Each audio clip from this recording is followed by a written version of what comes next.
know and love come to you like the sound of equipment being thrown from a moving van, the sound of dead cell phones and oil rigs, the sound of empty parking lots and school buses.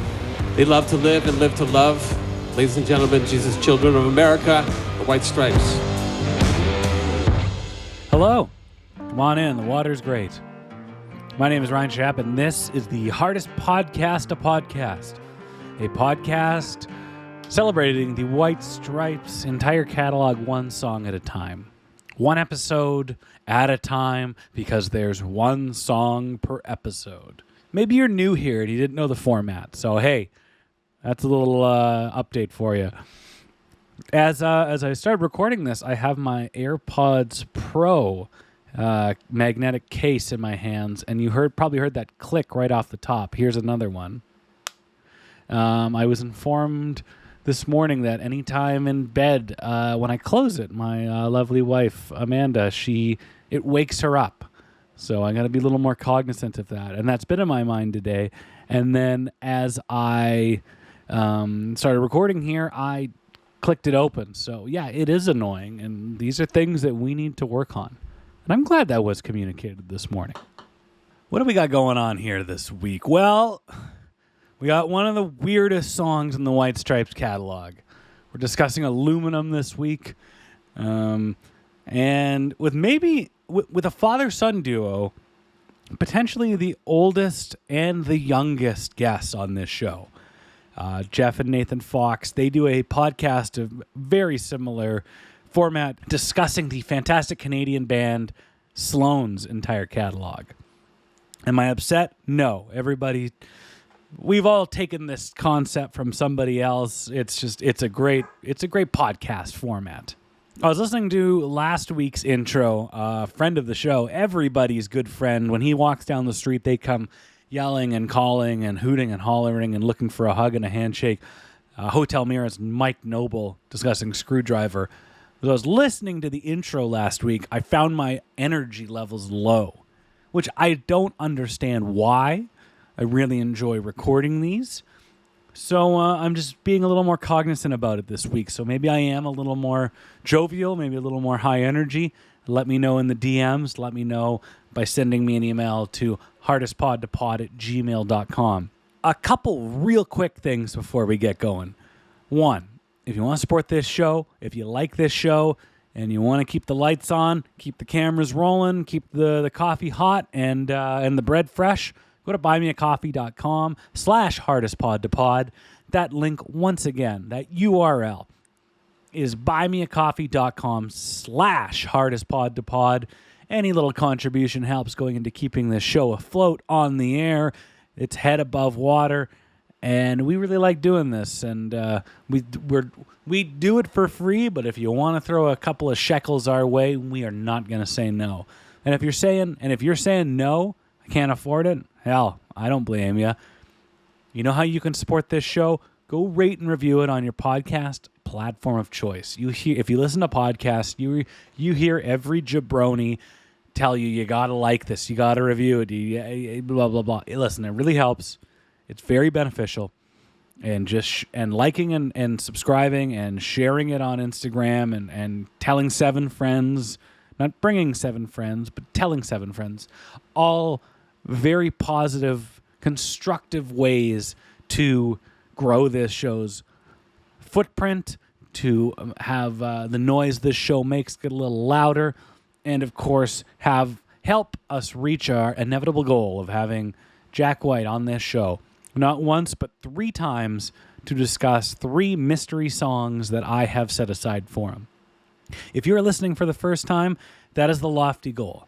These songs come out at random, except for 3, and those are reserved for Jack White himself, and we are working our tails off to get him on the show. Really, we're not. We're just looking to put out a good show, good content, good format, and wait for them to take notice. Maybe they are. And with your help, with your helping spread the word of this show, that's going to help the cause. All right, later in the conversation I have with Jeff and Nathan, a mere 14 years old, by the way, we were talking about weird White Stripes songs because the song this week is Aluminum. And listen, we can all agree it's a weird song. And I joke and I say, all right, we'll do the top five weird White Stripes songs. And I went through the catalog over the weekend, and I have put together a airtight list that will not be disputed or argued. Though I would like to hear your thoughts in the DMs or by sending an email at hardestpodtopod@gmail.com. Are you ready? Here we go. Number 5. This one, Aluminum.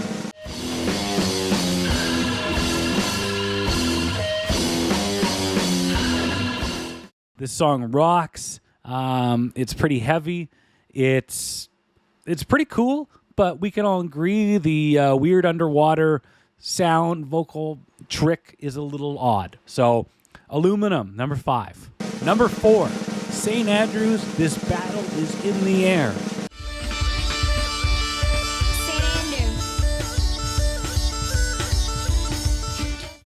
It is a weird song, following Prickly Thorn but Sweetly Worn, but it kind of really keeps getting swirly and hippy-dippy, and the effects get going, and it's played backwards, and you think you're hearing the satanic verses and all that stuff. So I got to make St. Andrews, This Battle is in the Air, the number 4 weirdest White Stripes song. All right, number 3 on this list. It's a weird one. It's Top Special. Top special, baby. Top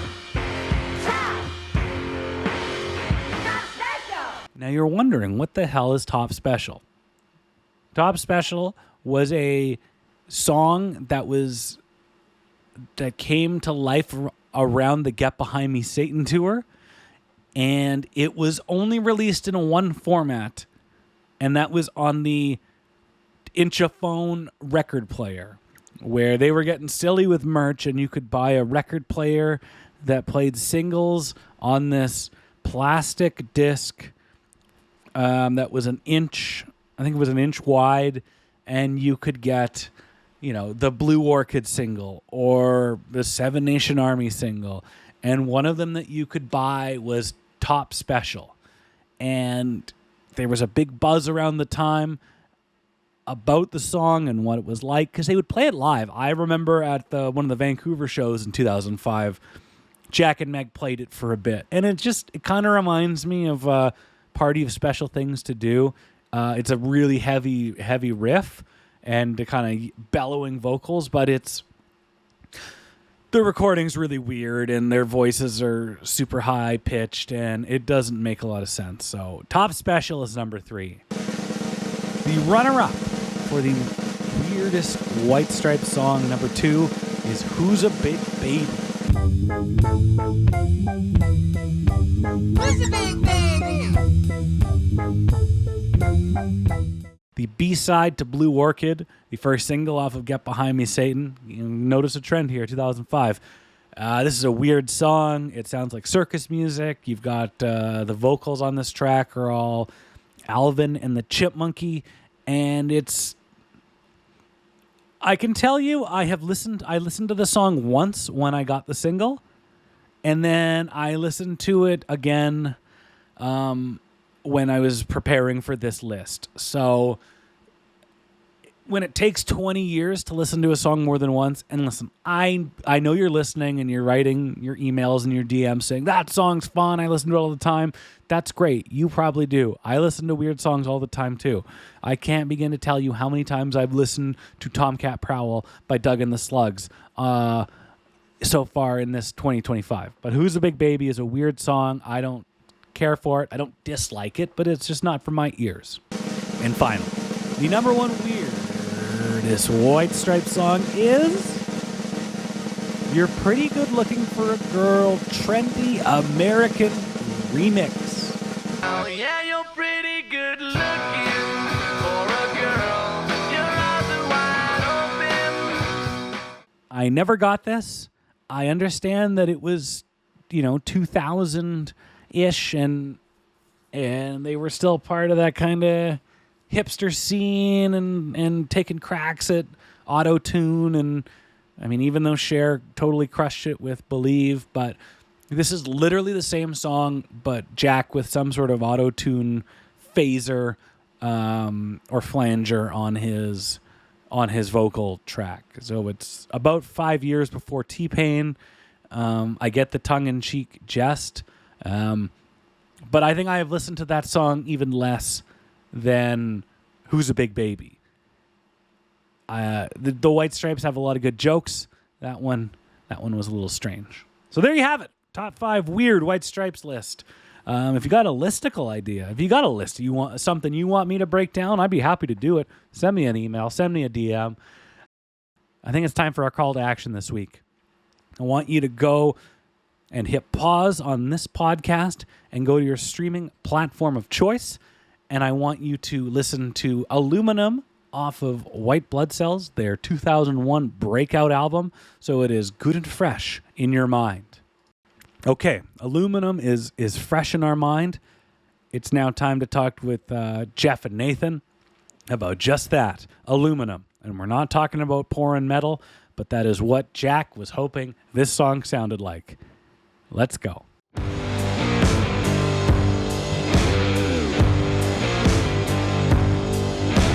Our guests this week are the father and son duo who host the Sloan A to Z, not Z podcast, a show that breaks down the Canadian rock legends catalog one song at a time.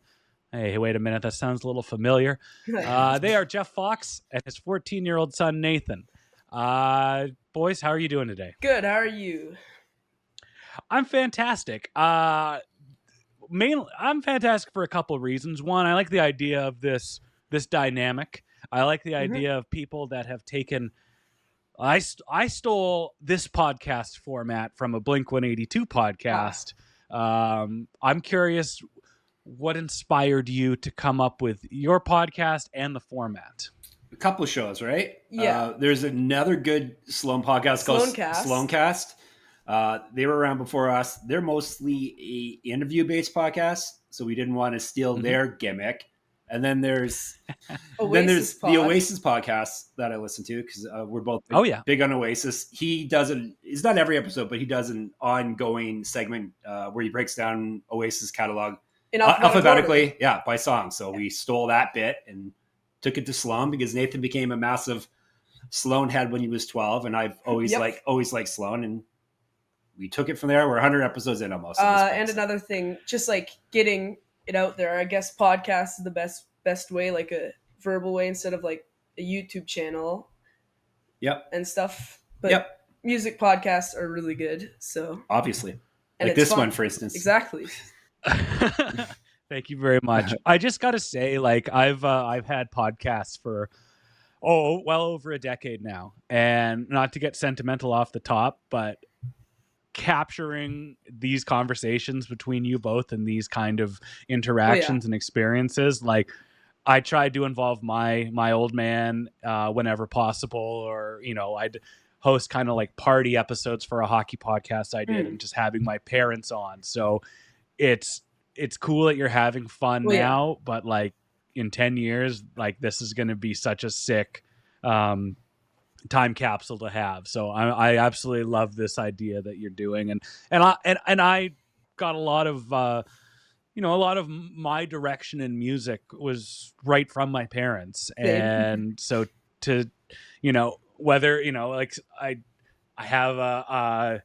have burned memories of being in the car listening to music with my dad and like explaining the uniqueness of the Melissa Etheridge song about Bring Me Some Water, and how she's singing about a woman, and just like having these moments of like music exploration while also, hey, there's not, people, like people, there are different orientations. Right. And just cool shit like that. So I love what I'm seeing, and I'm just projecting onto you.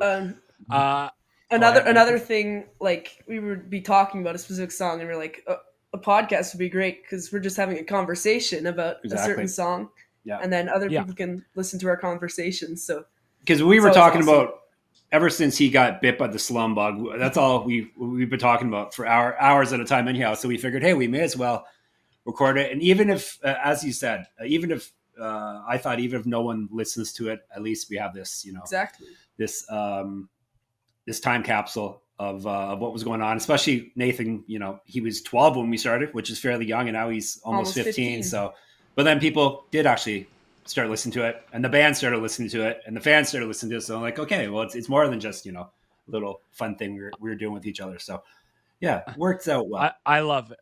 And enthusiasm and passion and just knowledge and like appreciation for something resonates, and like people are buying what you're selling, and it always happens. And if you're not passionate about something, you don't believe in a band or whatever you're talking about, nobody's going to give a shit. Yeah.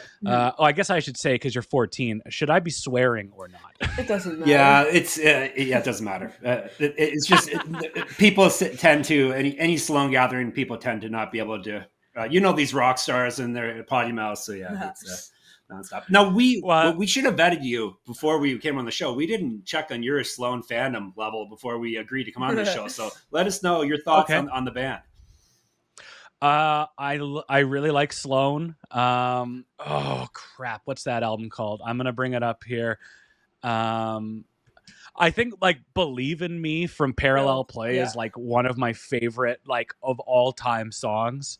I think "Money City Maniacs" is the unofficial alternate Canadian national anthem, and "Other Man" and "Underwhelmed" are just great, fantastic songs. And I love the structure of the band, how their songwriting spread for all four members. And for those listening that aren't Canadian, this is an incredibly Canadian conversation we're having. Where are you fellas located? We live in Kitchener. But right now we're up at the cottage, which is in Aurelia, so basically a cottage country in Ontario. So yeah. And the other Sloan podcast, the guys from Kitchener too. So there's something in the water in Kitchener that makes us be into Sloan, apparently. I produce a wrestling podcast and Twitch stream called Wrestling Brain, and one of our co-hosts lives in Kitchener as well. So there's something in the water. There definitely is. So it's good. You picked a kind of a deep cut Sloan song too, which is good, right? Believe in Me is not like a massive hit, so that's good. It was on Hockey Night in Canada, I believe. Was it? Okay. At one point. It has been, because I'm like, it's just a sick song. It's got a dirty, sassy organ in it, and it's just good. Yeah. Oh yeah. All right. I guess we can stay on the show, then, right? He's okay. All right. You passed the test. And you passed the test because when we got connected, and you were you talking about you're listening to the show and you're White Stripes fans, and the songs come out at random. I'll say that, and I give hosts, hey, do you have any songs in mind that you might be able to bring something to? You mentioned a couple. One of them wasn't going to happen, and that's fine. I wonder why it wasn't going to happen. Oh, good. That's a hint. Good to know. Okay. Yeah. That's a bit of a smoke screen. I won't mention what song it is, but that's good to know.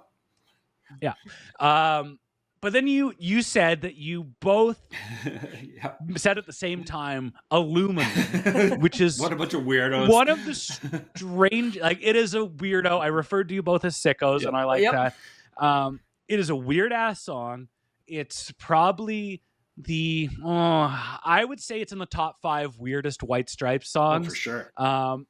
And that just gives me an inspiration for the intro. When I record this later, I will give my top 5 weirdest White Stripes songs because there are some weird ones.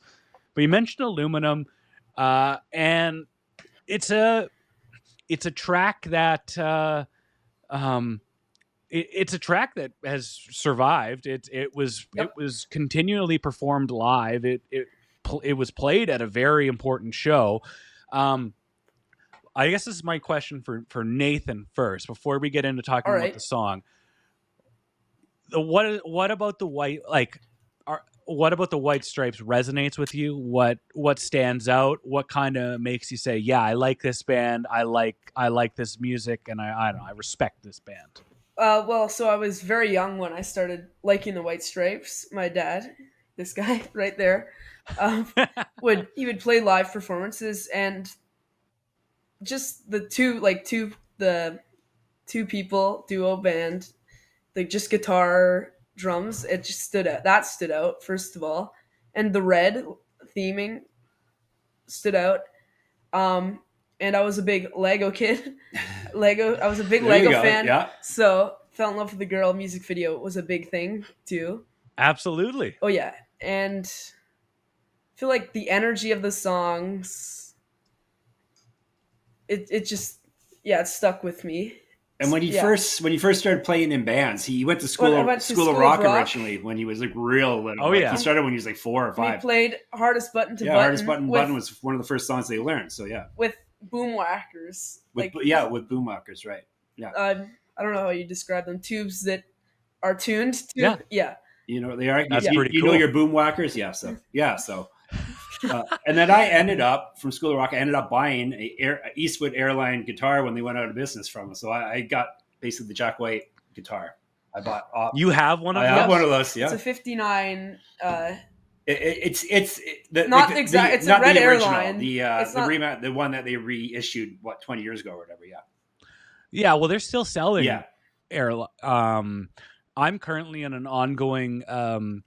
I don't want to say dispute, so I'm going to say negotiation with my lovely wife to get a basically a replica one. Yeah. We also have 4 guitars in our home, and while we both play, they are collecting dust. Yeah. So we're gonna have to discuss this Eastwood Airline a bit later on. People always ask, "Well, what is that?" Like people haven't seen that guitar very often, so yeah, it's good. Yeah. And it was cheap, so there you go.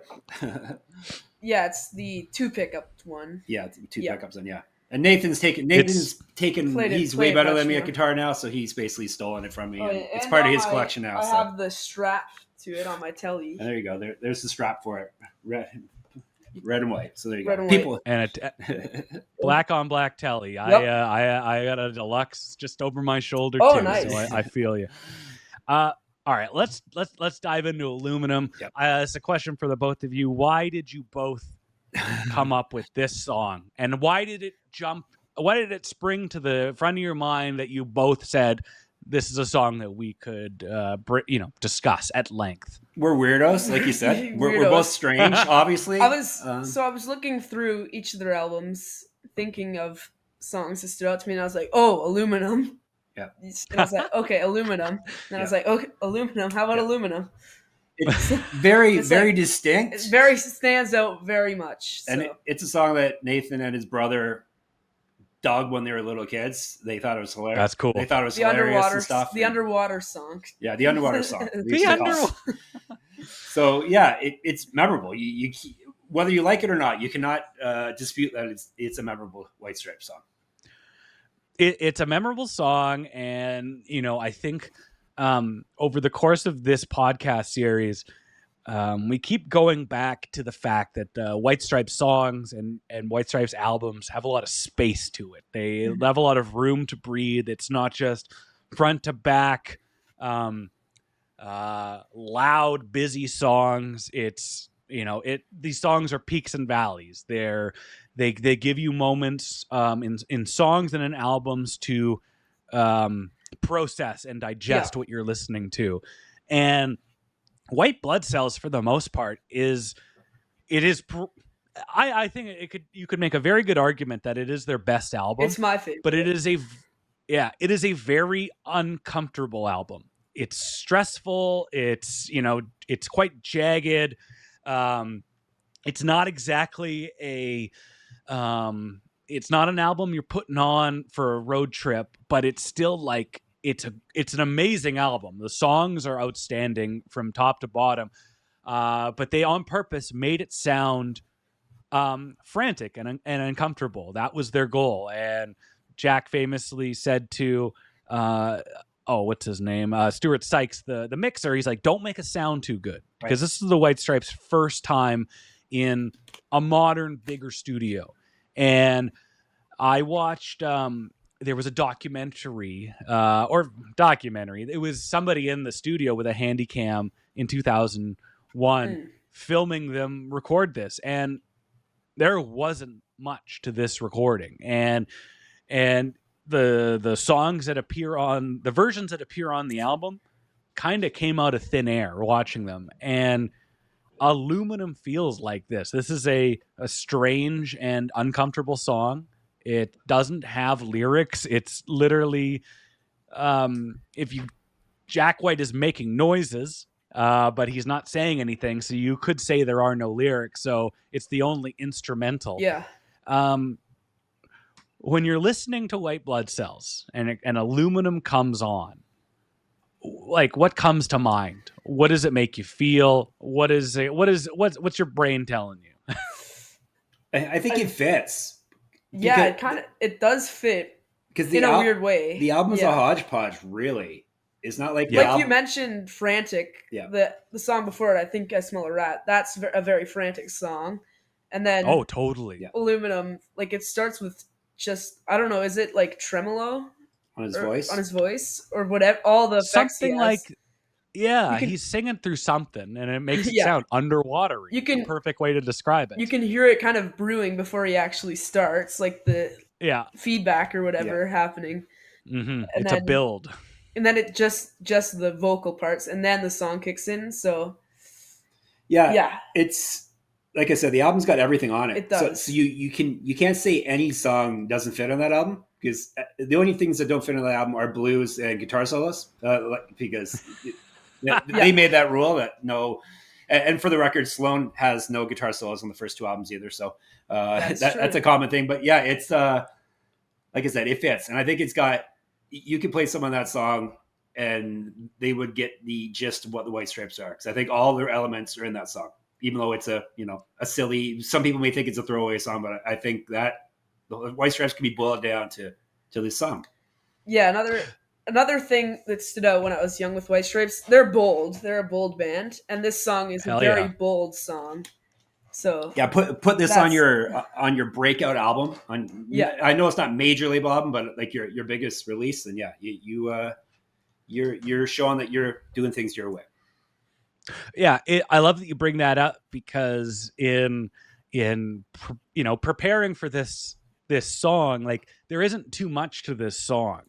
So you kind of look at how it fits in with White Blood Cells, how it fits in with the White Stripes at the time. And you brought up a good point. Like, it is their breakout album. It eventually does get re-released as a major label release, which the White Stripes were in very good control of how their major label deals were going to work. Like, they didn't need, they weren't looking for, at the time they would say they weren't looking for a payout or to be famous. They're looking for distribution. They're on Sympathy for the record label, which is a great name for a record label or record industry. Right. They're based out of California. It's still hard to get their music. So they were all focused about distribution. This album is still an indie album, and it was recorded in Memphis. The White Stripes are from Detroit, and they're sleeping on the floor of a buddy of theirs in Memphis when they're recording this album. So, like, I saw that in this footage from a Vault release the other day, and I'm like, okay, you think of the White Stripes, you think of Lego, you think of like a famous band that's not trying to be famous. And then when you kind of think like, oh, this is still a working class band, they're not getting money to travel the world and record the album where they want to. It's they're essentially, they're on a budget, and they can cut costs, they can cut costs by sleeping on the floor, and that's what they do. And it makes this album that much more special, because it is a hodgepodge. It's kind of all over the place. They're still making the music they want to, but it's, and because of that, they got famous, they got successful, they got popular. It's cool. I just, it's cool. Them in this era is very special. Yeah. This is my favorite. This is my favorite era of all of Jack White stuff. Yeah. This album probably too. The Elephant, I do like Elephant, but that, it's the first like 3 albums, but this one in particular, White Blood Cells, it really, really got me. So, and like you said, it's probably because once you're, the old expression about when you're sleeping in silk sheets and that type of thing, for whether it's athletes or, or musicians and stuff, it's harder to, get motivated and do your best art when you're comfortable, it seems. So, and they definitely were not comfortable yet. It helps, like, they're obviously blues inspired a lot, not so much on this album, of course, but that kind of ties into that too. Just stripped down, gear, right? And the gear they use, everything. It's like shows who they are, really. Like, doesn't I don't know if I got that point across well, but you did, absolutely. And I think the theme of this song and this episode is uncomfortable, because everything about the White Stripes, everything that all the decisions that Jack made about the way they performed was difficult and uncomfortable. He says in Might Get Loud, the great 2008 documentary about electric guitars, he puts his amps are just a little bit further than they could be. He doesn't have the mic stand of picks because he wants to force himself to make it a challenge to be creative. And the organ that he jumps on for random songs is like an extra 3 feet away. So he's really got to work at it. And everything about this album and this song is uncomfortable. Hell, they're sleeping on the floor. Yeah, that's another thing I dug about them, is the self-imposed limitations that he puts on things to create things. And, obviously it works. And I don't like his stuff as much when he spreads his creative wings as much. I still like it. It's fine. But I like this, the raw, limited stuff that they did, the first 3 albums. Because they kind of, an Elephant, they spread their wings more instruments, bigger budget, that type of thing. I still love it, but it's still the White Stripes. Yeah. It's still and I think that's what, they're a band of limitations and kind of in restrictions, but everything that they've done, like, they're still the White Stripes because they're that dynamic of a band. And so nobody's saying, well, Get Behind Me Satan era is not really the band. Like, no, there's only 2 of them. They can only do so much, so they can kind of get away with this. It's not like the Rolling Stones making their satanic verses album, their hippy dippy album, weirdo album. It's like, that's not really what you guys are about. So an authentic band like the White Stripes, like anything they do is going to be the White Stripes because of the limitations. That's authentic. That's a very good word to describe the White Stripes. They're very authentic. The White Stripes, it's the White Stripes. No one's really else sounds like them. Yeah. Is this part where we badmouth the Black Keys every episode, right? Is this the part where you? Well, but hang on. I sent a photo to my good friend Mike, who was on the Screwdriver episode. Yeah. And I came across the Black Keys on Stephen Colbert like this week, and like, God damn, there's like 7 guys in that band now. Yeah, that's the thing. Like, people saying, like, copying the White Stripes, but it doesn't have the charm of the White Stripes at all. Yeah. So it makes it completely different. The whole vibe to it. Yep. So it's true. In leading up to White Blood Cells, this album had a lot of very Jack White was saying he had a lot of songs sitting around for a while.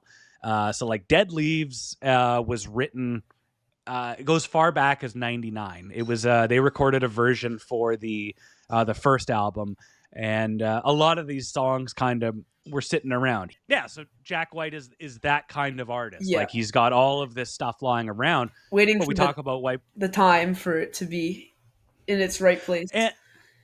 And I think, as I'm learning more about how old these songs really are, I think that his decision of when, or the White Stripes' decision of when these songs were to be put on albums and released, they hit a home run. Oh yeah. Like, the first 2 albums are just incredible in their own right, but I think that if Dead Leaves in the Dirty Ground was on the first album or Hotel Yorba was on the second album, they wouldn't have captivated people. They wouldn't have been as special as they were. Yeah. Sorry, I have Oasis, All Around the World. It's on their third album, Be Here Now. Noel had written that in '92, so that was 5 years before, and he said that's a third album song, and that's not going on our first album. That's a third album song, so that kind of ties into that.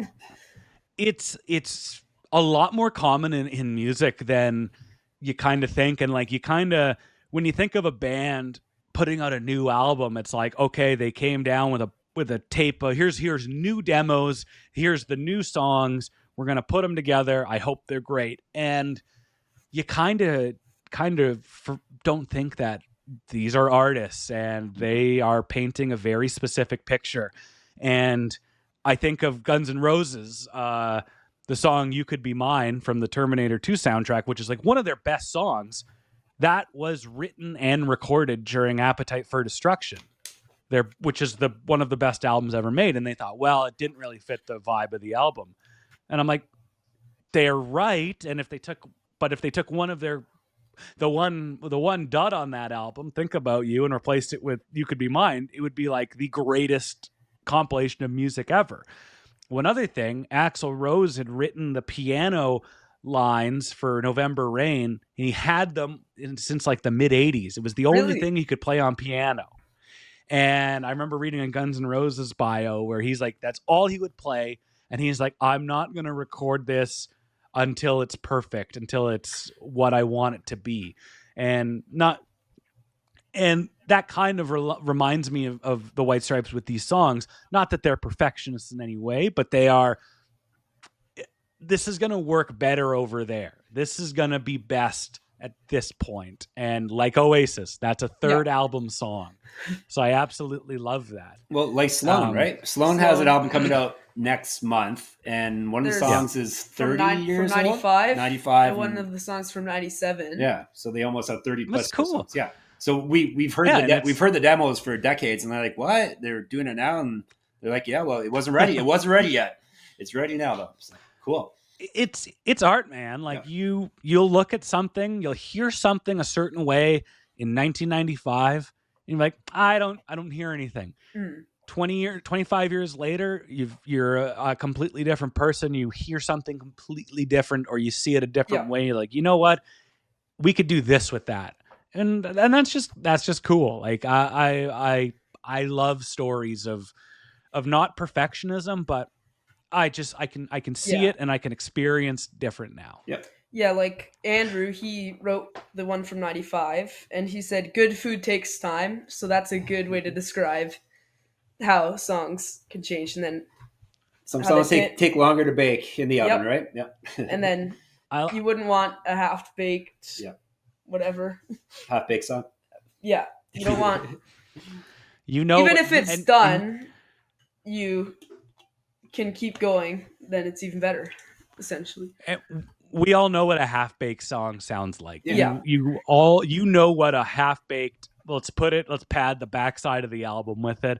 And I don't know, artists that are special, they try not to do that. I'm not saying they don't, but it's like, it's not something you kind of hear from them. Yep. Back to White Blood Cells, it was, a good word to describe it. It's the uncomfortable hodgepodge. Stuart Sykes, he, the mixer and kind of, the recording guy, because Jack White, produced it. Mm-hmm. He said this, we just set up and they started going. Jack knew what he wanted. Meg didn't really think they should be recording. She thought the songs were too new. Jack pretty much knows what he wants. He has a really good idea what he's going for. Meg is pretty quiet. She sort of drank her bourbon and smoked a lot of cigarettes. Yep, that's Meg. I think she was nervous for being in a big studio. What do you think of that? Like I look at Meg as the North Star for coolness. I think Jack White he is my favorite artist. I think he's incredible. But I think there was something, a guidance that Meg provided, when you hear her saying, "I think these songs are too new," what comes to mind? What do you think at a response like that for an album that we wind up really loving and respecting? I think it shows Jack's like mastermind. Like he knew what he wanted. He knew what he wanted it to sound like, and people have their doubts. But then, like you said, it turned out to be the album.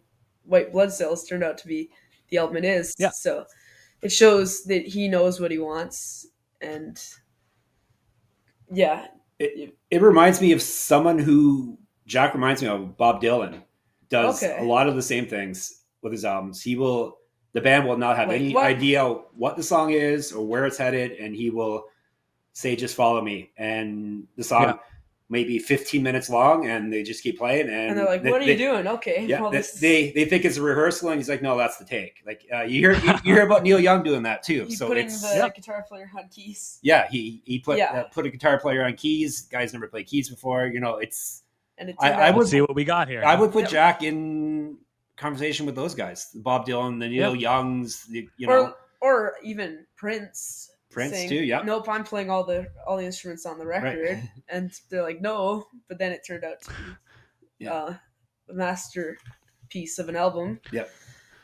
And Dylan is an artist that like Jack admires and loves, but and so does Meg.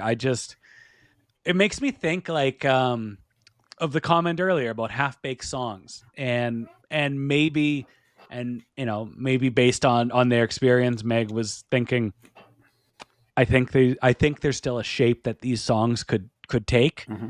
But then when you think of the kind of the raw, the uncomfortable and kind of all over the place vibe of the record, I bet that she probably got there, but Jack entered the studio a couple steps ahead, and it's like I think I know how this is going to work, and or maybe it was just a happy accident of these very, very new songs. Just it was the right time and the right environment and the right way to create them, and they put out a masterpiece. They did. It fits their whole vibe though. Like even the lot, no set list like you're always talking about. Jack would have no set list, and Meg would just have to follow along. Sounds like that's how this album was recorded, basically, right? The uncomfortableness gives a comfortableness, if you will, to like the vibe. If you're into the White Stripes, it's a comfortable. It's kind of like puts you off in like okay, what? But at the same time, it's like this is awesome. At the same, if you know what I mean. Yeah, like and it's what. They got comfortable being uncomfortable, and the idea that the vibe they wanted for the album was uncomfortable, and it worked. Yeah, and it's just it's some things that you just can't explain. It's a vibe.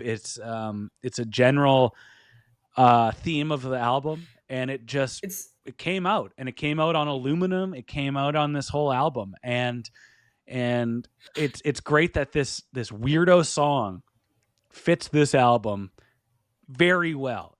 You come off I Think I Smell a Rat, it goes into I Can't Wait, and then for about 2 minutes and 14 seconds you have this weird underwater bellow that really ties the next part of the album together. It's very cool to hear. Oh yeah. It's got all the components, like I said earlier, all the components of a White Stripes song, really. It's got Jack with this screeching, feedback-drenched power chords and just screaming in the mic. Going at it on the drums. And Meg just pounding away. Like that is a White Stripes song. Whether there's lyrics or not, that's White Stripes song right there. I don't know how many times this song was played before it was recorded. But if it was the first and only time, if they were like, "Hey, I got an idea," I'd believe it. Yep. And I'm like, I could totally see that, because it's just raw. It's so raw. It's like the way they communicate. When I hear this song, I just hear him being like, when he brings his guitar down, that means to do a cymbal crash. and I just feel like he's conducting on the fly and she's reacting. And again, if it was the first time or the first take, I'd believe it, and it feels like that, and it's cool. It's uncomfortable and cool. Well, when you have him on the show, you'll have to ask him about aluminum, how he recorded it, right? Yeah, when I finally reach him, I'm like, I've already done aluminum. You're like, yeah, exactly. That's the one. We do aluminum twice. Exactly. The weirdest song twice. Yes, of course. From a quote from him, aluminum is about the formation of aluminum in a factory. That is what the voices are trying to imitate. See, he's a weirdo in the best kind of way. Like, what does that mean, Jack? Like, what does that mean? It's like, explain that to a normal person, Jack. What is making aluminum? A very musician quote. Exactly, that's a very artistic. He's a very musician. You guys know what it's like when you're in the factory and you're making aluminum, and the boss is breathing down your neck, and you got a deadline, and you're all hot and sweaty, and you're pouring aluminum on the foundation. Yeah. You guys, everyone knows. That's what aluminum is. Yeah. Anyhow, just make it sound like that. There you go. You know what? I feel like I have done this song wrong. I should have reached out to some guy that works in an aluminum in a factory that makes aluminum, and he have you ever heard this song? Listen to it. He goes, sounds like, oh yeah. He gets it. Jack got it. Yeah, that's what aluminum sounds like. But it's a good title for the guitar sounds, if you ask me. It's very metallic sounding guitars. It is. Yeah, but especially with how the drums are mixed, I think, with the crash and the low ends are very separate from the high ends, I think. Oh yeah. In the mix.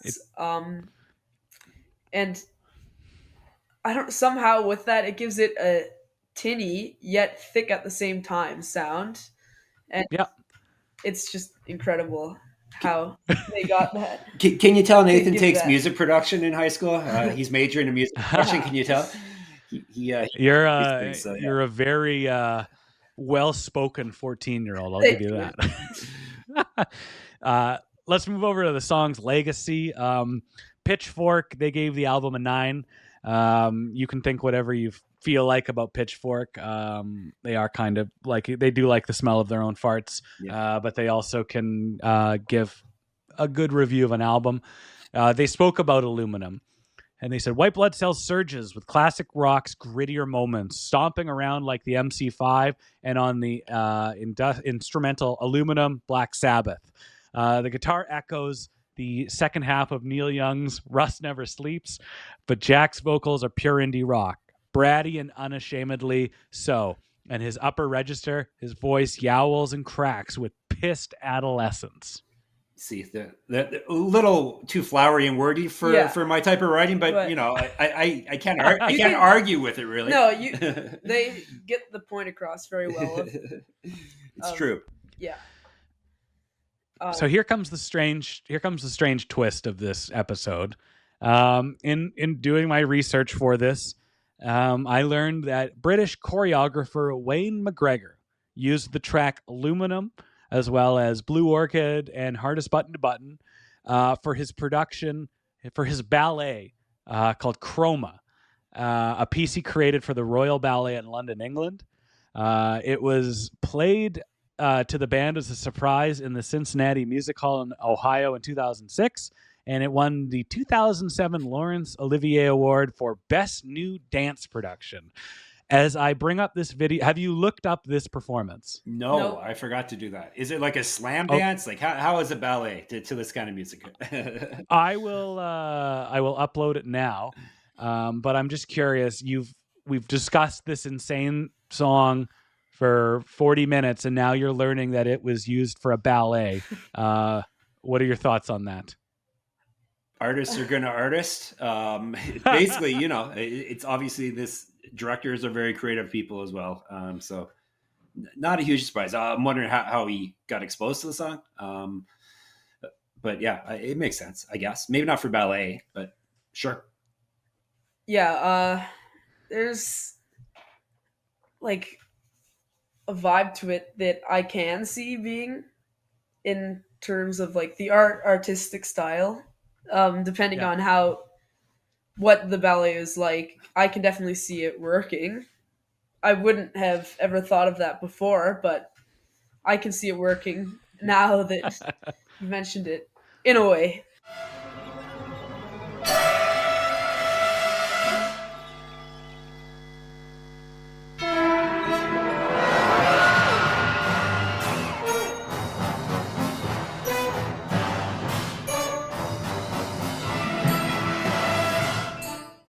Let's go to the live performance history.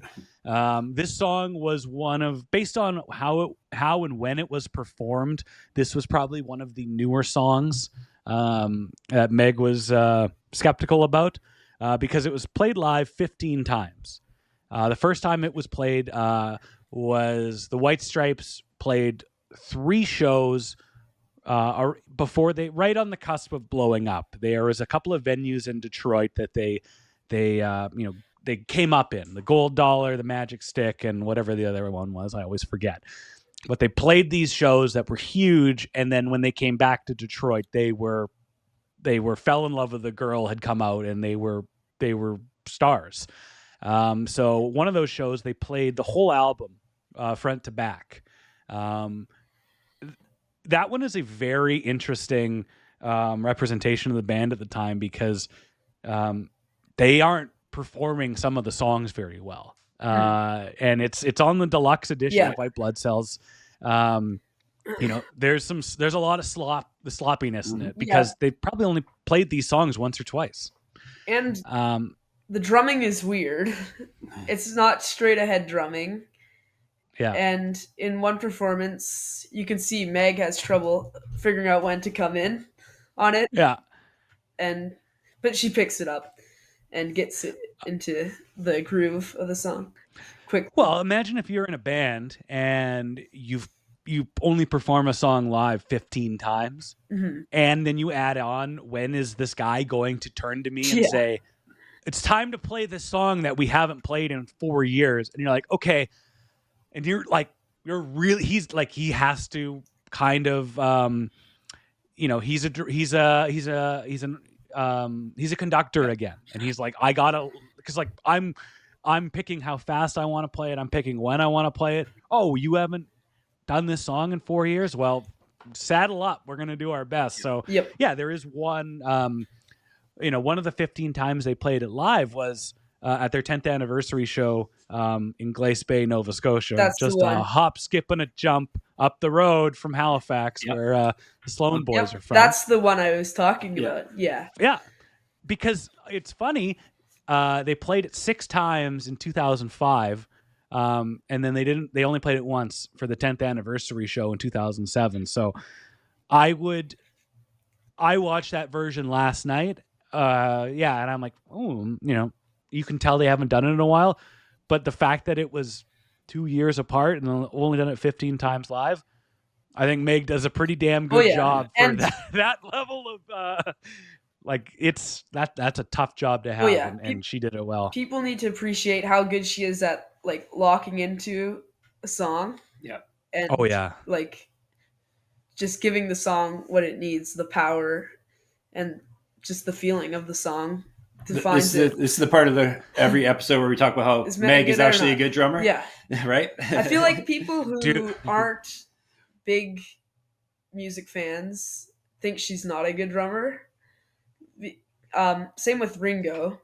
Yeah, Ringo gets a lot of crap too for no reason, but well, it's a 2-piece band. If you don't like Meg, you probably don't like the White Stripes because there's nowhere to hide. There's 2 elements to every song, or 3 if you count singing. So that's a great way to put it, because look at other, we're not here to dunk on the Black Keys again, but there are other 2-piece bands, and they sound like a 2-piece band. They don't sound like the White Stripes. There's something really special about the chemistry they have and the music and the noise that they created. And that's why we're talking about it 20 years later, because, they didn't come up with anything.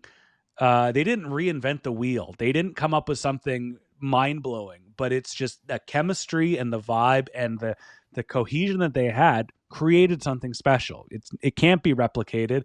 If you had another drummer in her spot, it would just sound it would sound like Jack White's solo, empty Jack White solo, an incomplete, So what I love about the White Stripes, we're talking, if we're doing our defense of Meg segment, yes, exactly. Watch them both in there's a performance. They did a televised performance on a local cable show in Detroit. They did Death Letter and Apple Blossom. Neither one of them is very good in that performance. Jack, we talked about it last week with Screwdriver. He was, he bartered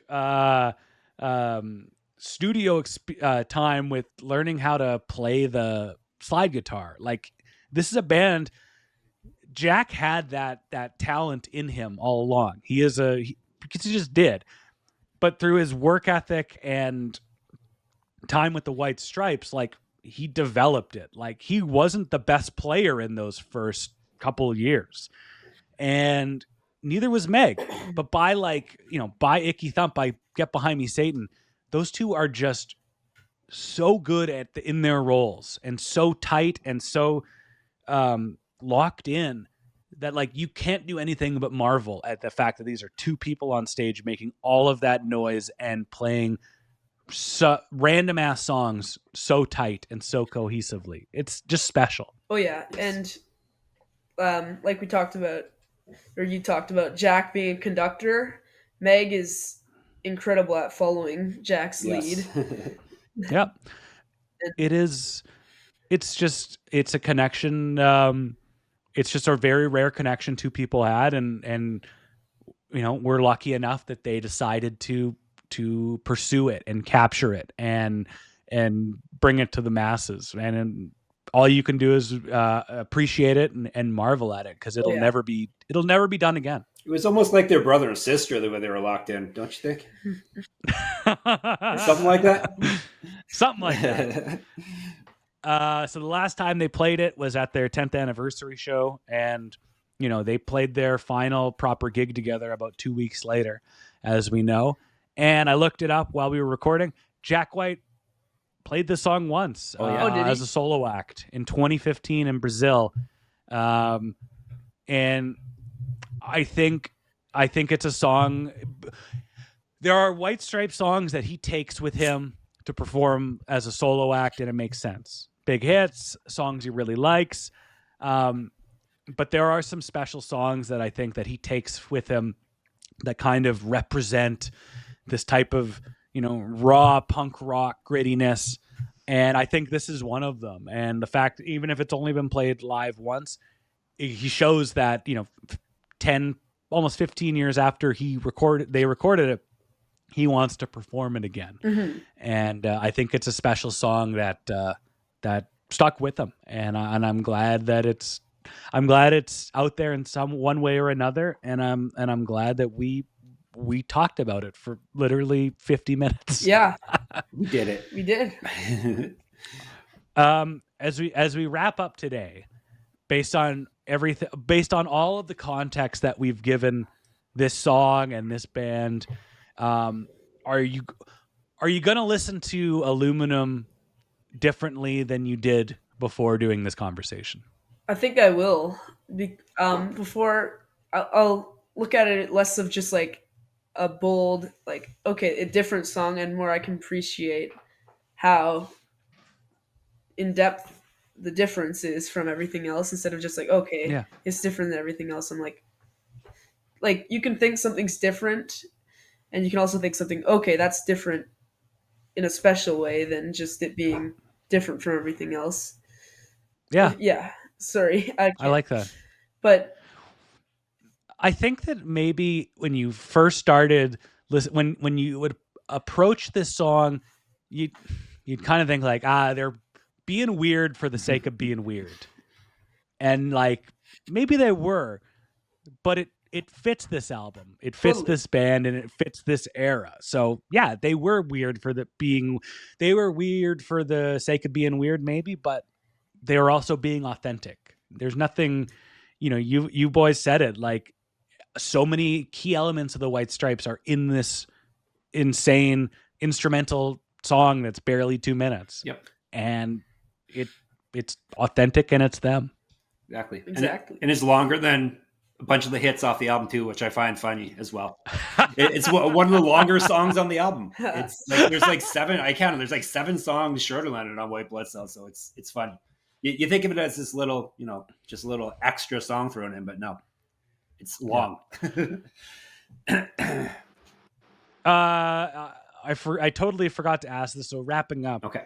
Nathan, what do the kids at school think of your dusty old man taste in music? Well, my school is a bit different since it's an art school. So it kind of, but my old school, people didn't know who the Beatles were. So there's a big difference at my new school. And now it's like weird music. Everyone likes underground music or older music, and much nicer. Yeah, Nathan's the kid that would question people if they were wearing a Stones or Beatles shirt. You'd go up to them, ask them what's your favorite song by the Beatles, and they would look at him like, who are the Beatles or Nirvana or whatever. I'm not like that anymore. Don't worry. I'm not like that anymore. It's not me. That's a good thing to learn at this age, to not be like, don't be a gatekeeper. Don't be that guy. Yeah, gatekeepers don't go anywhere in life. No. I think you're on the right path. Okay, that was Jeff. That was Nathan. Jeff and Nathan and Ryan. That was Aluminum. Really enjoyed that conversation. That is a well-versed 14-year-old.